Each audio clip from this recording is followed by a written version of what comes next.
Isabelle Adjani est accusée de fraude fiscale et blanchiment. Alors qu'elle devait être jugée ce jeudi à Paris, l'actrice a fait savoir par ses avocats qu'elle ne pourrait pas être présente en raison d'un problème de santé et qu'elle était retenue aux États-Unis. La demande du report a été rejetée aujourd'hui. Ce jeudi 19 octobre 2023 n'était pas une date comme les autres pour Isabelle Adjani. L'actrice aux 5 Césars avait rendez-vous avec la justice. Elle était attendue au tribunal correctionnel de Paris pour être jugée. Elle est accusée de fraude fiscale et blanchiment, d'avoir dissimulé une donation en prêt en 2013 et de s'être fictivement domiciliée au Portugal en 2016 et 2017, ce qu'elle conteste vigoureusement. Alors qu'elle se trouvait depuis plusieurs jours aux États-Unis pour assurer des représentations du Vertige Marilyn Vertigo en anglais, Isabelle Adjani a fait savoir hier par le biais de ses avocats qu'elle ne pouvait pas se rendre à Paris en raison d'un problème de santé et avait demandé le report du procès. L'artiste n'ayant pas pu prendre l'avion depuis les États-Unis à cause d'une maladie aiguë qui a été certifiée par un médecin new-yorkais, avait indiqué à l'AFP ses conseils, Stéphane Babonneau et Olivier Pardo. Mais aujourd'hui, le tribunal correctionnel de Paris a rejeté cette demande.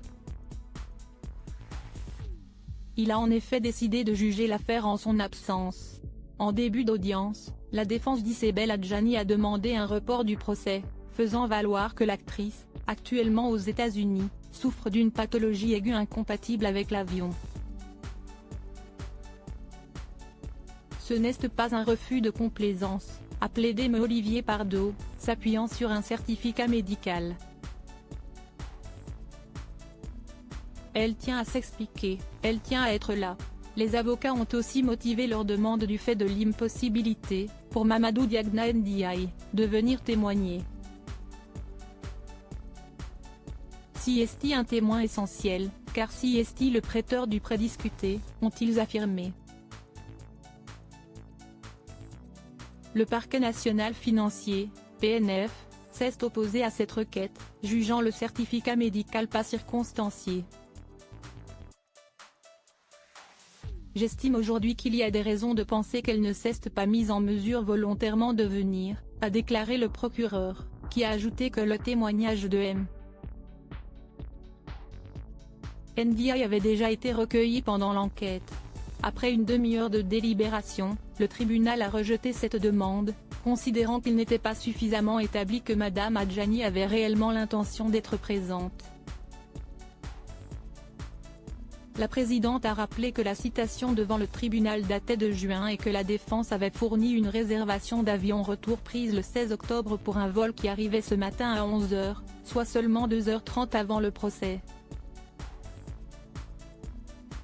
Connue en particulier pour ses rôles dans L'été meurtrier, 1983, Camille Claudel, 1988, La Reine Margot, 1994, ou plus récemment Mascarade, 2022, l'actrice et chanteuse est soupçonnée d'avoir fait passer une donation de 2 millions d'euros pour un prêt, ce qui lui aurait permis d'éluder 1,2 million d'euros de droits de mutation.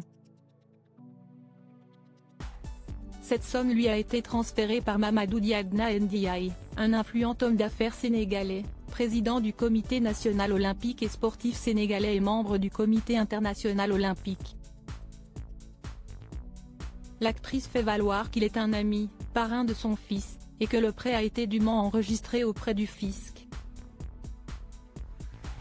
Il lui est en outre reproché de s'être fictivement domicilié au Portugal, éludant ainsi 236 000 euros d'impôt sur le revenu, et d'avoir fait transiter par un compte bancaire américain non déclaré la somme de 119 000 euros.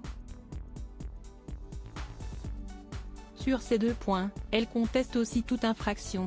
La semaine dernière, lors d'une longue interview accordée à Paris Match, Isabelle Adjani avait affronté les accusations dont elle fait l'objet. Oui, je vis dans un petit immeuble qui ne paye pas de mine. Désolée, je ne suis pas propriétaire d'un manoir avec un spa, mais locataire d'un appartement avec un grand parking que j'ai aménagé en loft et toute ma vie est entreposée, avait expliqué l'actrice, évoquant son logement à Carcavelos, une petite ville à une vingtaine de kilomètres de Lisbonne. Isabelle Adjani reste présumée innocente des faits qui lui sont reprochés jusqu'au jugement de l'affaire.